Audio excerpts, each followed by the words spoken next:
നമസ്കാരം കൂട്ടുകാരെ, ഞാനൊരു കഥ പറയട്ടെ. കഥയുടെ പേരെന്താണെന്ന് അറിയാമോ?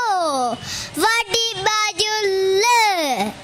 വെട്ടത്ത് രാജാവിന് ഒരു പുത്രനുണ്ടായിരുന്നു, മഹാവാശിക്കാരൻ. എന്താണോ ആവശ്യപ്പെടുന്നത് അത് രാജാവ് ഉടൻ എത്തിച്ചു കൊടുക്കും. അങ്ങനെയിരിക്കെ കുമാരന് വിദ്യാഭ്യാസം തുടങ്ങേണ്ട കാലമായി.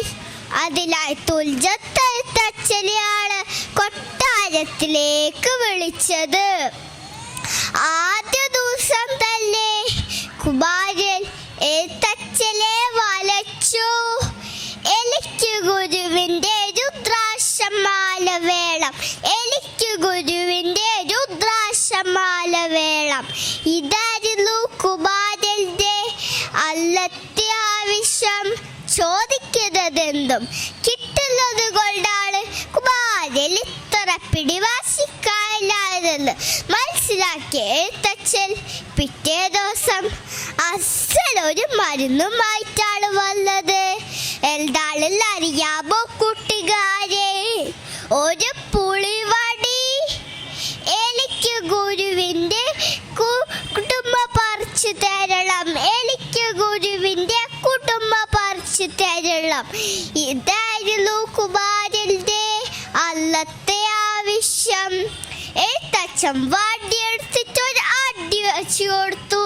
കുമാരൻ പിന്നെയും വാശി പിടിക്കാൻ തുടങ്ങി. എഴുത്തച്ഛൻ പിന്നെയും തല്ലി. ഇത് കൊട്ടാരത്തിലെ ഒരു ദാസി കണ്ടു. അവൾ ഓടിച്ചെന്ന് വിവരം അറിയിച്ചു. എന്ത്, നമ്മുടെ പൊല്ലുപുത്രനെ എഴുത്തച്ഛൻ തല്ലുകയോ? യജ്ഞി രാജാവിനെ വിവരം അറിയിച്ചു. രാജാവിത് കേട്ട് ചിരിക്കുകയായിരുന്നു ഉണ്ടായിരുന്നത്. ഒരു കാര്യവുമില്ലാതെ എഴുത്തച്ഛൻ കുമാരനെ തല്ലുകയില്ല എന്ന് പറഞ്ഞു. എന്നാലും നമ്മുടെ പൊല്ലുപുത്രനെ തല്ലിയതെന്താണെന്ന് അങ്ങേറ്റൊന്ന് ചോദിച്ചു നോക്കിക്കൂടെ? യജ്ഞിയുടെ പരിഭവം തീർക്കാനായി രാജാവ് എഴുത്തച്ഛനെ വിളിപ്പിച്ചു. താങ്കൾ എന്തിനാണ് എൻ്റെ പൊല്ലുപുത്രനെ തല്ലിയത്? കുമാരൻ പിടിവാശിക്കാരനാണ് പ്രഭു. അസംബന്ധം പറയില്ലോ. അവൻ ചോദിക്കുന്നത് നാം സാധിച്ചു കൊടുക്കുന്നില്ലേ, പിന്നെ എന്തിനു വാശി പിടിക്കണം? അത് ഞാൻ തെളിയിച്ചു തരാം പ്രഭു. തെളിയിച്ചാൽ എഴുത്തച്ഛനെല്ലാം പട്ടും വളയും സമ്മാനിക്കാം. അല്പനേരത്തിനുള്ളിൽ എന്നെ കുമാരനായി സങ്കൽപ്പിച്ചാലും സങ്കൽപ്പിച്ചിരിക്കുന്നു. എനിക്കൊരു ആലയെ വേണം, എനിക്കൊരു ആലയെ വേണം. ആരെവിടെ? ഒരു ആലയെ കൊണ്ടൊരു അല്പനേരത്തിനുള്ളിൽ ഞാനെത്തി. എനിക്കൊരു ചുള്ളാമ്പ് ചെപ്പ് വേണം, എനിക്കൊരു ചുള്ളാമ്പ് ചെപ്പ് വേണം. ആരെവിടെ? ഒരു ചുള്ളാമ്പ് ചെപ്പ് കൊണ്ടൊരു അല്പനേരത്തിനുള്ളിൽ ചുണ്ണാമ്പ് ചെപ്പെത്തി. ആലെ ചുള്ളാമ്പ് ചെപ്പിൻ്റെ ഉള്ളിൽ ഇറക്കണം, ആലെ ചുള്ളാമ്പ് ചെപ്പിൻ്റെ ഉള്ളിൽ ഇറക്കണം. എന്ത്, ആലെ ചുള്ളാമ്പ് ചെപ്പിൻ്റെ ഉള്ളിൽ ഇറക്കുകയോ?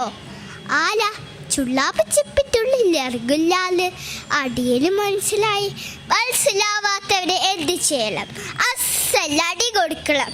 അതേ ഞാനും ചെയ്തുള്ളൂ. രാജാവിന് കാര്യം മനസ്സിലായി.